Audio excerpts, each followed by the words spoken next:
Hi, this is video number 2 for the Ancestral Reconnection series. And this video is on safety. If you haven't, so this is the second video. So if you haven't watched the first, go back and watch that because that sets the groundwork for this. So safety, why is this important? I've actually worked with a number of different teachers and practitioners around ancestral healing and ancestral reconnection. And I think this is an absolutely fundamental part of it, and which is why I use this approach now, or this part of the approach now. I used to be a wilderness guide once upon a time in Tasmania, well, kind of in a few places actually. And, you know, we venture out into the unknown for many people, and safety was always the foundation of a good trip. And always, it's like the foundation of once we took care of the safety, everything else, there was more space for everything else. Once the grounding was done, we could just enjoy pretty much, you know. And it's the same with ancestral reconnection. I notice there's quite a lot of romanticism about ancestral connection, that it's sort of among some circles quite popular, I guess, at the moment, and for good reason.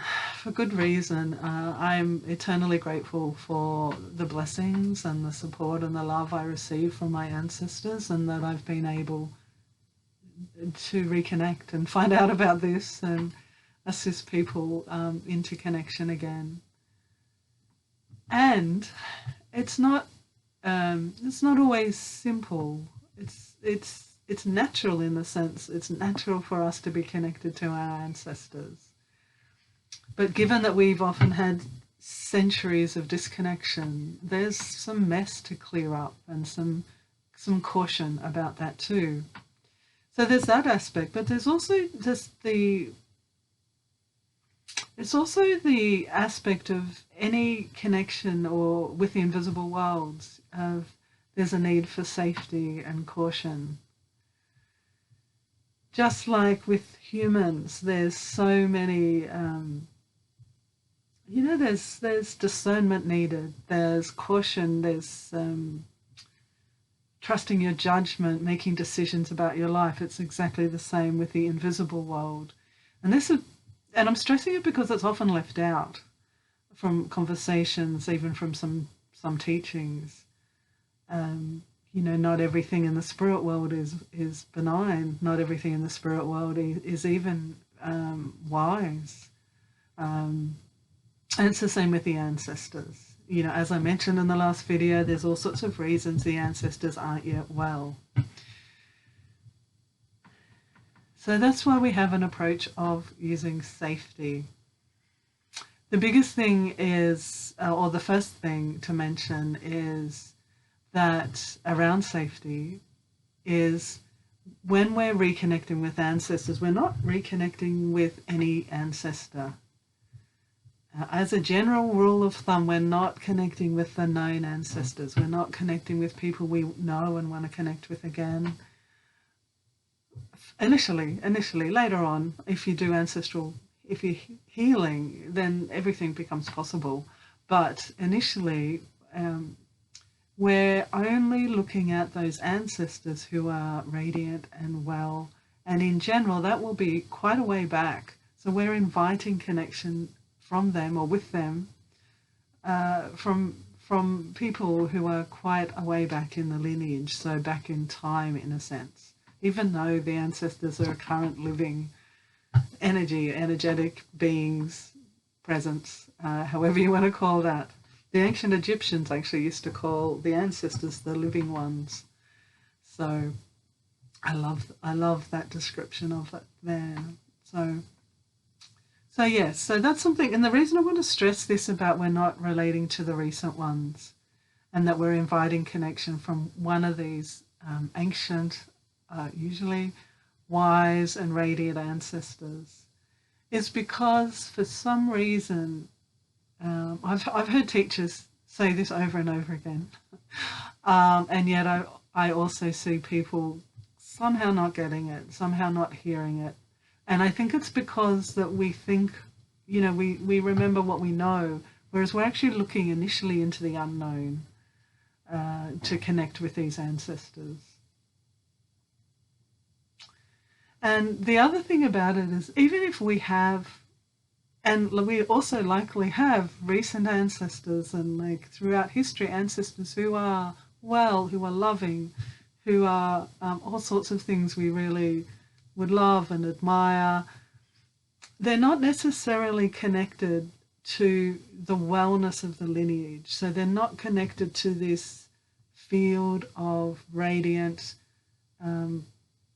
ancient, knowledge, the blessings of the lineage, the fullness of the power of the lineage. Because, of this disconnection in our lineages, well, there will be loving people in there. And yet we're not looking to connect with them just yet. We will. Like that comes later if you embark on the healing process. But whether you're looking at ancestral healing to heal your lineages and bring through the blessings to you and your family and the world, or whether you're looking to connect with an ancient ancestor from a time to teach, to find a mentor for connection to land, the same applies. We're inviting connection from one of the older ones. Okay, so there's a few more points about safety for ancestral connection. I'll guide you through this every time, so you don't have to remember these, but I wanted to plant the seed for it. And just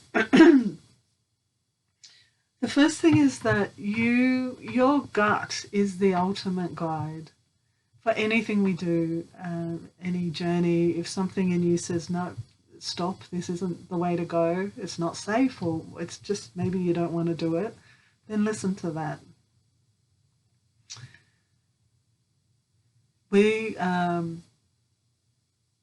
You can always ask for more details or clarifications, and we will do that when we're connecting with an ancestor. We're going to check a few things. We're going to check that they're well and radiant. We're going to check that they're connected to the field of ancestral wisdom and radiance.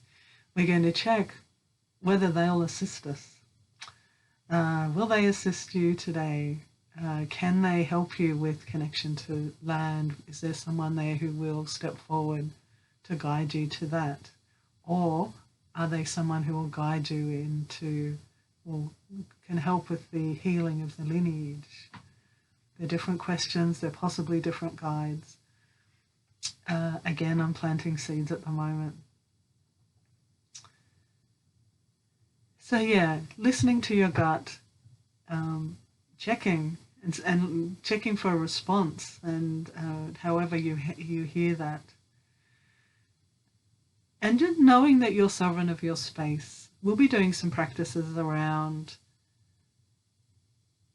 being aware of our space, being aware of our body, our energy field, and knowing we can sort of expand or pull in our energy field depending on where we are and how it feels. And knowing that you decide, you decide how close the ancestors come, and they will respect that. The well ones, the radiant ones, will respect that. And that's actually a really good sign if you meet any presence that's not. There's something not going on, and you can ask any presence to leave your space. So each time we invite connection, and I say invite because there's no guarantee, because it's relationship. It's not like you can just order it. There may be a reason connection doesn't happen, and sometimes it just takes a while to. Also, we're learning skills as we go along. If we're not used to, there are some people who have done a lot of. Often people who are highly sensitive, who connect very easily, and possibly are trained. Often energy healers, people who have just are very open in that way. will likely find it easy to connect. Other people, just because they've been practicing the skills for their whole lives, probably, or certainly since they've been in their professional life.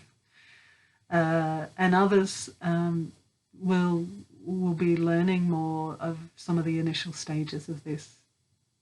And it's all perfect. There are strengths to both.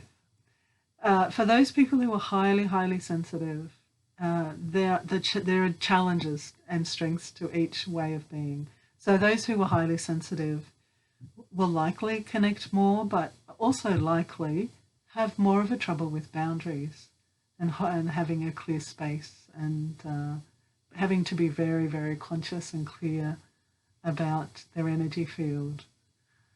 And those who are less sensitive in that way, who experience life in a different way, then, sometimes the connection is a little bit slower. Not always. It's like, not always. But also they will likely not have the issues with boundaries.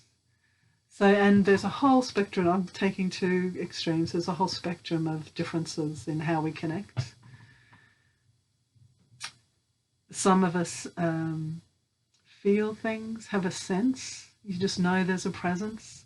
Others, you will feel energy or warmth or tingling in your body. Others just know. They just know somebody's there. They just know. Others see technicolor. They see what people are wearing, or I'm not one of them. I don't think I've ever had that. Whereas other people will describe buttons and shoes and all sorts of things, placing the ancestor in time. Others hear. Others hear like you're having a conversation.